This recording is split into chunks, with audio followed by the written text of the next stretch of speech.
মোহাম্মদপন্থী আমরা সবাই শ্রেষ্ঠ নবীর উম্মত। আমাদের মধ্যে এখানে দুই ভাগ কেন? জুবাইরপন্থী, সাদপন্থী এমন কেন? আসলে প্রথম উত্তর হলো, এখানে জুবাইরপন্থী বলতে কিছু নাই। আমরা সবাই সমস্ত বিশ্বের উলামা কেরামের সাথে আছি, আর ওরা সাদ সাহেবের সাথে আছে। তো এখানে দেখেন, আমরা সবাই শ্রেষ্ঠ নবীর উম্মত। মোহাম্মদপন্থী কথা ঠিক আছে, তবে এই যে মোহাম্মদপন্থী ইসলাম, এর মাঝে মাঝে প্রায় কিছু মানুষ আসে চির ধরাতে, ঐক্যের মাঝে চির ধরাতে। আর ইসলাম তো সবাই সঠিক ইসলাম মানতে হবে। যদি কখনো ভুল ইসলামের সম্মুখীন হই, তো উলামা কেরামের কাজ হলো এটাকে প্রতিরোধ করা।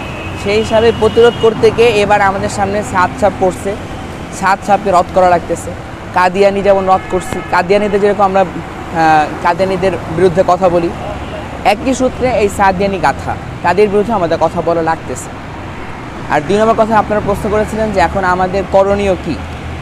তো প্রথম কথা হলো যে তাবলীগ এটা খুব জরুরি একটা কাজ। গত 100 বছরে সারা বিশ্বের যেভাবে ছড়ায় গেছে, এটা আমরা বুঝতে পারি এর কাজের বিকল্প খুব কম। তাবলীগ পুরো দিন না, তাবলীগ সম্পূর্ণ দিন না, তাবলীগ দিনের একটা অংশ, কিন্তু গুরুত্বপূর্ণ অংশ। এই কাজকে রক্ষা করা সমস্ত মুসলিমের দায়িত্ব। তাই আপনাদের সামনে ভবিষ্যতে যখন তাবলীগের দাওয়াত আসবে, 3 দিন এক চিল্লা জামাতের জন্য ডাক আসবে, আপনারা ভয় পাবেন না। তাবলীগ সবার, তাবলীগ সহিংস না, তাবলীগ ভালো। কিন্তু আপনারা দেখবেন দাওয়াতটা কারা দিচ্ছে, নাকি সাদপন্থীরা দাওয়াত দিতেছে না উলামা কেরামের পক্ষ থেকে দাওয়াত দিতেছে। আপনার মসজিদের ইমাম সাহেবের কাছে জেনে যাবেন, হুজুরের কাছে জিজ্ঞেস করবেন, হুজুর এরা আমাদের চিল্লার দাওয়াত দিতেছে, এই দলের সাথে আমরা চিল্লা যাবো কিনা। আপনার মসজিদের আলেম, আপনার এলাকায় আলেম যা বলবেন সেটা শুনবেন।